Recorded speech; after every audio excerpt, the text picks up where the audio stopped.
राज हमार चलल बाया हमारे ही चली ढेर अइले गइले गुंडा माफिया कटने बाहुबली केहू के बस के चीज नइखे।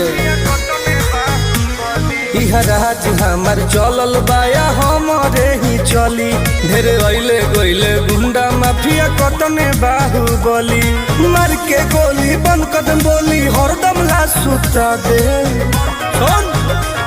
माहौल जवन बदलियो के दुनिया से उठा दे माहौल जवन बदलियो के दुनिया से उठा दे।